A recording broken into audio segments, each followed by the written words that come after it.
தஃப்சீர் குர்துபி என்று ஒரு நூல் இருக்குது. திருக்குர்ஆனுடைய விரிவுரைகளிலே பல விரிவுரைகள், அதிலே இது ஒன்று. அந்த விரிவுரையிலே ஒரு செய்தி இருக்கிறது.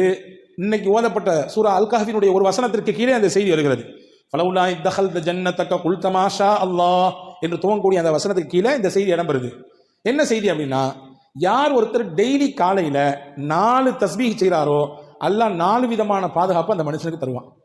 நீங்க பாக்குறத பார்த்தா தெரியுது, டெய்லி காலைல செய்யறது சரிதான், ஆனா எந்திரிச்சாதான் செய்யறது, எந்திக்கிறதே பெரிய பாடா இருக்க என்று நமக்கு நினைப்பு இருக்கு. ஆனால் இந்தந்த பிரச்சனைகளிலிருந்து நாம் வெளியே வர வேண்டும் என்றால் நிச்சயம் எந்திரிக்க வேண்டும், சொல்லியாக வேண்டும். 4 தஸ்பீஹ் என்னவெல்லாம் அது? முதல் விஷயம் என்ன? மனிதனுக்கு மிகப்பெரிய ஆபத்தை தரக்கூடிய வஸ்துக்களிலே ஒன்று கண்பாடு. கண் இருக்குல்ல, ஒருத்தர் பார்க்கக்கூடிய பார்வையினால பிரச்சனை வரும். நீங்க சொல்லலாம் கண்ணுலாம் சும்மாங்க, அதெல்லாம் யாரும் நம்புவா அப்படின்னு சொல்லலாம். ஹதீஸிலே வந்திருக்கிறது, சஹல் இப்னு ஹனீஃப் என்று சொல்லக்கூடிய ஒரு நபி தோழர், ரொம்ப பார்க்கறதுக்கு நல்ல வசீகர தோற்றம், பார்க்க ரொம்ப அழகா இருப்பார். அந்த தோற்ற பொலிவு அப்படியே கண்ணை கவரக்கூடிய விதத்திலே இருக்கும். அவர் ஒரு நாள் திறந்த வெளி குளியல் அறையில் நின்று குளித்துக் கொண்டிருந்தார். திறந்த வெளி குளியல் அறை, அந்த வழியாக ஒருத்தர் வந்தார். அவருக்கு பேர் ஆமீர் இப்னு ரபியா. அவரை பார்த்த உடனே இந்த மாதிரி ஒரு பேரழகரை நான் உலகத்தில் பார்த்ததே இல்லையே, இம்புட்டு அழகா இருக்கிறாரு என்று அப்படி ஏங்கி சொன்னார். சொன்னி முடிச்சதுதான் தாமதம். குளித்துக் கொண்டிருந்த அந்த சஹல் இப்னு ஹனீஃப் என்று அப்படி பொத்துன்னு மயக்க முடி கீழே விழுந்தார். கீழே விழுந்தா மூச்சு பேச்சு இல்லை, எந்திரிக்க மாட்டேங்கிறாரு. சுத்தி இருந்தவங்களாம் என்னென்னமோ செஞ்சு பார்க்கறாங்க, ஒன்றும் கதை நடக்கல. நேரம் தூக்கிட்டு ரசூலுல்லாஹ்ட்ட போயிட்டான். யார் ரசூலுல்லாஹ், குளிச்சிட்டு இருக்க தமான கீழே விழுந்துட்டாரு, ஒன்றும் மூச்சு பேச்சு இல்லாமல் கிடக்கிறாரு, என்ன ஆச்சு ஏதாச்சும் தெரியல. ரசூலுல்லாஹ் விசாரிச்சாங்க, என்ன நடந்துச்சுன்னு கேட்டாங்க. இங்க மாதிரி அந்த சைடில் ஒருத்தர் வந்தார், அவர் பேர் ஆமீர் இப்னு ரபியா. அவர் இப்படி சொன்னாரு, இவருடைய அந்த அழகை பாட்டு தோற்றத்தை பாட்டு இப்படி அழகா இருக்கிறாரு அப்படின்னு சொன்னாரு. அப்படின்னு சொன்ன உடனே ஸல்லல்லாஹு அலைஹி வஸல்லம் அங்க நமக்கு எல்லாத்துக்கும் சேர்த்து ஒரு பாடம் சொல்லி தந்தாங்க. என்ன சொன்னாங்க? மன் ரஆ ஷையன் ஃபஅஜபஹு ஃபகால மா ஷா அல்லாஹ் லா குவத இல்லா பில்லாஹ். உங்களுக்கு ஏதாவது பிரமிப்பை தரக்கூடிய விஷயத்தை நீங்க பாத்தீங்கன்னா என்ன சொல்லுங்க? மா ஷா அல்லாஹ் லா குவத இல்லா பில்லாஹ், இப்படி சொல்லுங்க. இப்படி சொன்னீங்கன்னா உங்களுக்கு பிரமிப்பை தரக்கூடிய விஷயம் உங்களுக்கு நடந்தா நீங்க சொல்லுங்க. அல்லது நமக்கு தெரியும்ல, நம்மள்ட்ட இது அழகா இருக்குது, இன்னைக்கு போட்டிருக்க ட்ரெஸ் நல்லா இருக்குது, நம்ம வாங்கியிருக்கக்கூடிய கார் நல்லா இருக்குது, நம்ம வச்சிருக்கக்கூடிய பைக் நல்லா இருக்குது, நம்ம கட்டியிருக்கக்கூடிய வீடு நல்லா இருக்குது அப்படின்னு நமக்கு தெரியும். நீங்க எல்லாம் முடிச்சு இந்த விஷயத்தை செஞ்சிருங்க. மாஷா அல்லாஹ் லா குவத்த இல்லா பில்லாஹ் இப்படி சொல்லிட்டீங்கன்னா என்ன நடக்கும்? கண் பாடிலிருந்து என்ன பிரச்சனை ஏற்படுமோ அதெல்லாம் ஏற்படாது, கண்ணினால் என்ன பிரச்சனை ஏற்படுமோ அது ஏற்படாது. இதை சொல்லிவிடுங்கள் என்று பெருமானார் ஸல்லல்லாஹு அலைஹி வஸல்லம் சொல்லிட்டு அடுத்து நடந்ததுதான் செய்தி. இந்த ஆமீர் இப்னு ரபியாவை பக்கத்தில் கூப்பிட்டு அவரை ஒது செய்ய சொன்னாங்க. தண்ணீரை வச்சு ஒது செய்ய சொன்னாங்க. அவருடைய முகம், கை, காலு எல்லாத்தையும் கழுகினார். ஒரு அறிவிப்பிலே வந்திருக்கு, அவருடைய உடலை முழுக்க கழுக சொன்னார்கள். கழுகி அந்த தண்ணீரை தூக்கி அந்த படுத்து கிடந்தார், மூச்சு பேச்சு இல்லாம அவர் மேல அப்படி ஊத்தி விட்டாங்க. டபார்னு முடிச்சுட்டாரு. மற்ற தண்ணியெல்லாம் அடிச்சு பார்க்கறாங்க, முடிக்கல. இவருடைய உடம்பிலிருந்து பட்டு வந்த நீரை தூக்கி ஊட்டினார்கள். மயங்கி கிடந்த அந்த சஹல் இப்னு ஹனீஃப் என்ற சஹாபி எழுந்தார். பெருமானார் ஸல்லல்லாஹு அலைஹி வஸல்லம் லில் ஐனி ஹக்குன், கண்ணுக்கும் சில விஷயங்கள் இருக்கிறது, எனவே அந்த விஷயத்தில் நீங்கள் கவனமாக இருங்கள் என்று பெருமானார் ஸல்லல்லாஹு அலைஹி வஸல்லம் சொல்லி தந்தாங்க. எனவேதான் நம்முடைய முன்னோர்கள் எல்லாம் வீடுகளுக்கு முன்னால் சில வாசகங்களை பொறித்திருப்பார்கள். வஹப் பின் முனப்பஹ் என்று சொல்லக்கூடிய மிகச்சிறந்த மார்க்க அறிஞர்கள் கட்டுப்பட்ட தாபீன்களுடைய வரிசையில் வரக்கூடியவர், அவருடைய வீட்டுக்கு முன்னாடி எழுதி போட்டிருப்பாராம். என்ன இதை? மாஷா அல்லாஹ் லா குவத்த இல்லா பில்லாஹ். ஏன் எழுதி போட்டிருக்காரு? யாருடைய கண்ணும் வீட்டிலே இருக்கக்கூடிய நபர்களுக்கோ அல்லது வீட்டில் இருக்கக்கூடிய பொருளை வந்து பார்த்ததற்கு பிறகோ ஏற்பட்டு விடக்கூடாது என்கின்ற அச்சத்திலே அப்படி எழுதி போட்டிருப்பார் என்பதாக வரலாற்று குறிப்புகள் இருக்கிறது. எனவே காலையில் எழுந்தவுடன் முதலில் நாம் மாஷா அல்லாஹ் லா குவத்த இல்லா பில்லாஹ் சொல்லிவிட வேண்டும். ஏன்னா உலகத்துல நல்ல பார்வையோடு பார்க்கறத விட கொஞ்சம் அப்படி இப்படி பார்க்கறவங்க தான் நிறைய. இதுதான் யதார்த்தம், அதை புரிஞ்சுக்கணும். ஒரு ஊர் வழியில ஒரு பாதையில ஒருத்தர் நடந்து போய்கிட்டே இருந்தாராமா. போய்கிட்டே இருந்த உடனே ஒரு குளத்து ஓரத்தில் ஒருத்தர் நீச்சல் தெரியாம அப்படியே அங்கிட்டு இங்கிட்டும் தத்தளிச்சுக்கிட்டு இருக்காரு. இந்த நடந்து வந்தவருக்கு நீச்சல் தெரியும். டபார்னு குதிச்சாரு. குதிச்சு அந்த தத்தளித்து கொண்டு போற தூக்கி கொண்டு வெளியே கொண்டு விட்டாரு. இன்னொருத்தர் அந்த வழியா வந்தாரு. ஏன் இப்படி என்னாச்சு, திடீர்னு தூக்கிட்டே அப்படின்னு கேட்ட உடனே அவர் சொன்னார், அந்த போர்டை பாத்தியா, என்ன போர்டில் எழுதியிருக்கு? யாராவது இந்த குளத்திலே தவறி விழுந்து நீச்சல் தெரியாமல் தத்தளித்துக் கொண்டிருந்தால் அவர்களை யாராவது காப்பாற்றி விட்டால் அவருக்கு 500 ரூபாய் பரிசு, அதனாலதான் செஞ்சேன் அப்படின்னாரா இவரு. வந்தவர் சொன்னார், அந்த பக்கம் ஒரு போர்டு இருக்கு, அதை பாத்தியா? ஏன், என்னது? அங்க எழுதிருந்துச்சு, யாராவது இந்த குளத்திலே விழுந்து இறந்து விட்டால் அந்த பாடியை தூக்கி வெளியே போட்டா அவங்களுக்கு 5000 ரூபாய் பரிசு. இவன் சொன்னானா, நான் முதல்ல பார்த்திருந்தேன் அதை செஞ்சிருப்பேனே அப்படின்னா, நான் முதல்ல அந்த போர்டை பார்த்திருந்தேன் அந்த வேலையை செஞ்சிருப்பேன், இதை பண்ணு முதல்ல பார்த்து தொலைஞ்சிட்டேன். இதுதான் யதார்த்தம். நிறைய நபர்களுடைய நினைப்பு இப்படித்தான் இருக்கிறது. எனவே நாம் கண்ணிலிருந்து பாதுகாப்பு பெறுவதற்கு முதல் விஷயமாக இதை நாம் சொல்லிக்கொள்ள வேண்டும். ஒன்று. ரெண்டாவது, ஷைத்தானுடைய தீங்கிலிருந்து பாதுகாப்பு பெறுவதற்கு பெருமானார் ஸல்லல்லாஹு அலைஹி வஸல்லம் கற்றுக் கொடுத்தாங்க. அதுதான் ஹஸ்புன் அல்லாஹு வ நிஅமல் வக்கீல். எல்லாத்துக்கும் தெரிஞ்ச ஒரு திக்ர் தான் இது, புதுசா ஒன்று நான் சொல்லி தரல. ஹஸ்புன் அல்லாஹு வ நிஅமல் வக்கீல் என்பது ஹஜ்ரத் சையதுனா இப்ராஹிம் அலைஹிஸ்ஸலாம் சொன்ன வார்த்தை. இப்ராஹிம் அலைஹிஸ்ஸலாம் சொன்ன வார்த்தை அது, ஹஸ்பி அல்லாஹு வ நிஅமல் வக்கீல் அவங்க சொன்னாங்க. இப்போ நம்ம சொல்லும் பொழுது ஹஸ்புன் அல்லாஹு நிஅமல் வக்கீல் என்று சொல்வதனால எந்த பெரிய அர்த்த வேறுபாடு வராது. இதை சொல்ல வேண்டும். இப்படி சொன்னால் அல்லாஹ் ஷைத்தானுடைய தீங்கிலிருந்து அந்த நாள் முழுக்க அவரை பாதுகாப்பான். ஷைத்தானின் தீங்கு என்பது ரொம்ப ஆபத்தானது.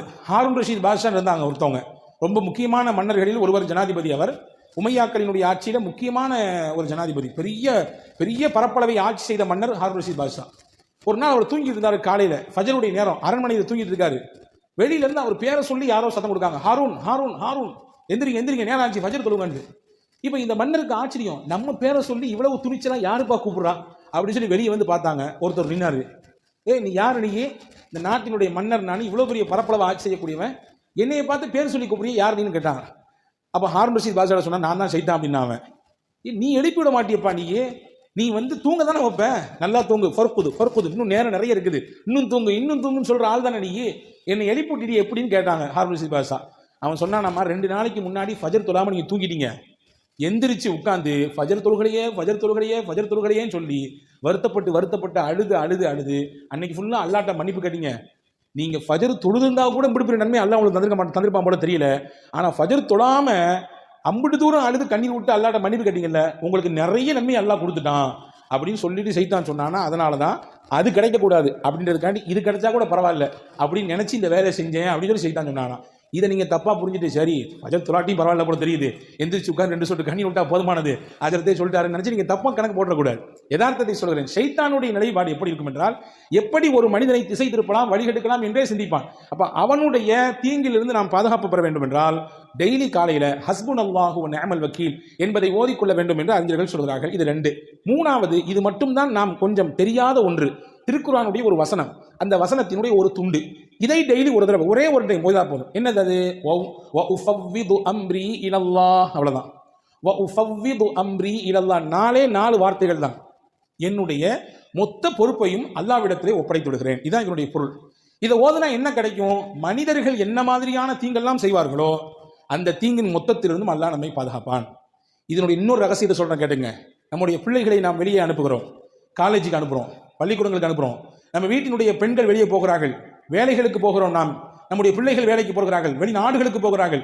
போகும் பொழுது யார் இந்த ஆயத்தை ஓதி அவர்களுக்கு பாதுகாப்பாக அல்லாஹ் இருப்பான் என்று சொல்லி அனுப்புகிறார்களோ அல்லாஹ்வுடைய ஈமானையும் பாதுகாப்பான், அவருடைய ஒழுக்கத்தையும் அல்லாஹ் பாதுகாப்பான். இன்னைக்கு காலகட்டத்தில் ரெண்டுமே மிகப்பெரிய சவாலான விஷயம். ஈமானை பாதுகாக்கிறதும் பெரிய சவாலு, ஒழுக்கத்தை பாதுகாப்பதும் மிகப்பெரிய சவாலாக இருக்கிறது இல்லையா? ஒழுங்கீனமான காட்சிகள் எத்தனை நடக்குது பார்க்கிறோமா இல்லையா? எக்கச்சக்கமான காரியங்களிலே இன்றைக்கு இலசுகள் சிக்கி தங்களுடைய எதிர்காலத்தை சின்னாபின்னப்படுத்திக் கொள்கிறார்களே, பார்க்கிறோமா இல்லையா? எனவே இதை ஓதி விட வேண்டும். ஓதினால் அல்லாஹ் மனிதர்களிடத்திலிருந்து கூடாத நட்பு கேடாய் முடியும் சொல்லுவாங்களே, அந்த மாதிரியான கூடாத நட்புகளிலிருந்து, கூடாத சகவாசத்திலிருந்து என்னென்ன தீங்குகள் வருமோ அந்த தீங்கை எல்லாம் அல்லாஹ் பாதுகாப்பான். காரணம், இந்த வசனத்தினுடைய அடுத்த பகுதி சொல்கிறது, இன்னல்லாஹ பசீரும் பில் இபாத், அல்லாஹ் தன் அடியார்களை உற்று நோக்கக்கூடியவனாக இருக்கிறான், கண்காணிச்சுட்டே இருக்கான். இப்ப இதை நீங்க ஓதுனீங்கன்னா நிச்சயமாக அல்லாஹ்வின் வளையத்திற்குள்ளே நாம் இருப்போம், நாம் யாரை வெளியே அனுப்புகிறோமோ அவர்கள் இருப்பார்கள். இது 3வது. 4வது விஷயம் என்ன? காலைல எந்திரிச்சவன சொல்ல வேண்டியது, ஹஜ்ரத் சையதுனா யூனுஸ் அலைஹிஸ்ஸலாம் சொன்ன ஒரு கலிமா. என்ன கலிமா அது?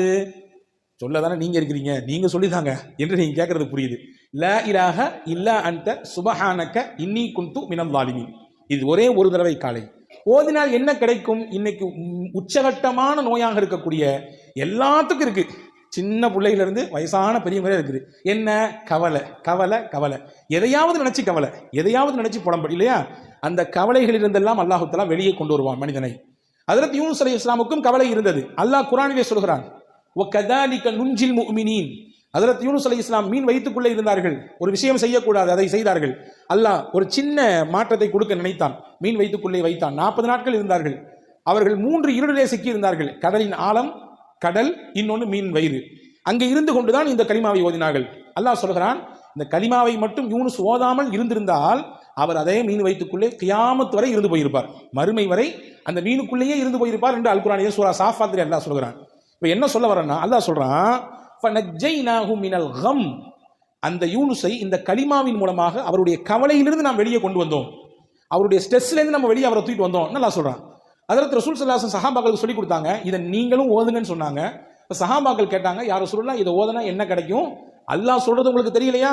கதாலிக நுன்ஜில் மூமினீன், அவ்வாறே மூமின்களையும் நாம் பாதுகாப்போம். மூமின்களுக்கும் கவலையிலிருந்து வெளியே கொண்டு வருவோம் என்று அல்லாஹ் சொல்றானே, அது உங்களுக்கு புரியலையான்னு கேட்டாங்க ஸல்லல்லாஹு அலைஹி வஸல்லம்.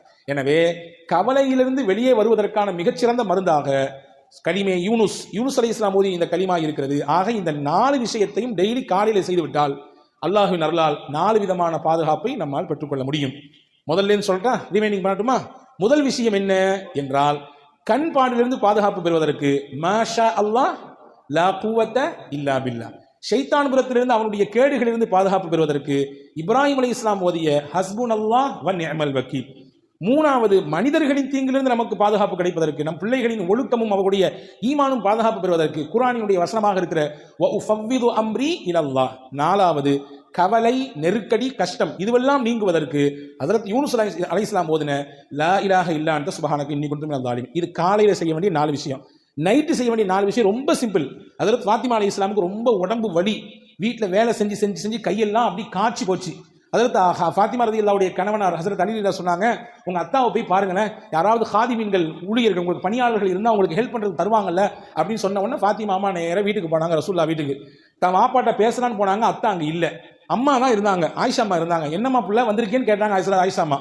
ஹஜ்ரத் ஃபாத்திமா அம்மா சொன்னாங்க, இதுதான் கதை, கையெல்லாம் காய்ச்சி போச்சு, வீட்டில் ஆள் இல்லை ஹெல்ப்புக்கு, ரொம்ப கஷ்டமா இருக்குன்னு சொன்ன உடனே ரசூலுல்லாஹ்ட்ட சொல்லி ஏதாவது பணியாளர் கிடைத்தா நன்றாக இருக்குமே என்று கேட்டுவிட்டு போக வந்தேன். பாப்பா இல்லம்மா, வந்த உடனே நான் கதையை சொல்றேன். ஹஜ்ரத் ஃபாத்திமா போன பின்னாடி ரசூலுல்லாஹ் கொஞ்ச நேரம் பின்னாடி வந்தாங்க. ஹஜ்ரத் ஆயிஷா அம்மா கதையை சொன்னாங்க. ரசூலுல்லாஹ் வீட்டில் கூட உட்காரல, மகளாச்சே, ரொம்ப பிரியமான பிள்ளையாச்சே, கிளம்பி நேர போயிட்டாங்க. ஹஜ்ரத் ஃபாத்திமா அம்மா வீட்டுக்கு போயிட்டாங்க. ஃபாத்திமா ரலியல்லாஹு தஆலா அன்ஹா அவர்களும் அலி ரலியல்லாஹுவும் கட்டில் இருக்கிறார்கள். ரசூலுல்லாஹ் 2 பேத்துக்கு நடுசபை உட்கார்ந்துட்டாங்க. உட்கார்ந்துட்டு சொன்னாங்க, உங்களுக்கு பணியாளர் கேட்பதாக நீங்க கேட்டதாக வந்த செய்தி எனக்கு வந்துச்சு, நான் அதை விட சிறப்பான ஒன்றை உங்களுக்கு சொல்லித்தரேன். டெய்லி நீங்க இதை ஃபாலோ பண்ணீங்கன்னா உங்க உடலில் எவ்வளவு பெரிய களைப்பு இருந்தாலும், எவ்வளவு பெரிய சோர்வு இருந்தாலும், மனசுல எவ்வளவு பெரிய பாரம் இருந்தாலும், உடலுக்கும் மனதிற்கும் சேர்த்து ரசூலுல்லாஹ் சொன்னாங்க, வேலை செஞ்சு செஞ்சு உடல்லாம் டயர்டா இருக்குது, அல்லது நீங்க ஏதோ ஒரு மன உளைச்சல்ல போய் சுத்திக்கிட்டே இருக்கிறீங்க, நைட்டு தூங்க வர்றீங்க, ஹஜ்ரத் ரசூல் சொன்னாங்க, இதை செஞ்சீங்கன்னா 2 விதமான கவலையும் 2 விதமான பாரத்தையும் அல்லாஹ் போக்குவான். என்னெல்லாம் செய்யணும்? சுபஹானல்லாஹ் 33 தடவை சொல்லுங்க, அல்ஹம்துலில்லாஹ் 33 தடவை சொல்லுங்க, அல்லாஹு அக்பர் 34 தடவை சொல்லுங்க. இதுதான் உங்களுக்கு பெஸ்ட். எதை விட நீங்க கேட்டு வந்தீங்கல்ல, பணியாளர் இருந்து உங்களுக்கு ஹெல்ப் பண்ணா கொஞ்சம் வேலை பளு குறையும் நினைக்கிறீங்க, அப்படித்தானே? வேலையில கொஞ்சம் பளு குறையும், கொஞ்சம் ரிலாக்ஸா இருக்கலான்னு இல்ல, உங்க வேலையை நீங்களே செய்யுங்க, உங்களுக்கு ஹெல்ப்பர்லாம் தேவையில்லை. எவ்வளவு பெரிய வேலை செஞ்சு நீங்கள் தயாரானாலும் வந்து நைட்டு படுக்கும்போது இதை ஓதிட்டு படுங்க. அல்லாஹ் பணியாளரை விட சிறந்த ஒரு மருந்தை இதன் மூலமாக உங்களுக்கு தருவான், மனதிற்கும் தருவான், உடலுக்கும் தருவான் என்றார்கள் அருமை நாயகம் ஸல்லல்லாஹு அலைஹி வஸல்லம். எனவே காலையில் 4 வார்த்தை, இரவு தூங்கும் பொழுது 3 வார்த்தை, மொத்தம் ஒரு நாளைக்கு 7 தஸ்பீஹ் தான். ஓதி பழகி பாருங்கள், நிச்சயமாக உங்களுக்கும் சேர்த்து என்னோடு சேர்த்து எனக்கும் நான் சொல்லிக் கொடுக்கிறேன், பெரும் மாற்றத்தை நம் வாழ்க்கையில் பார்க்க முடியும்.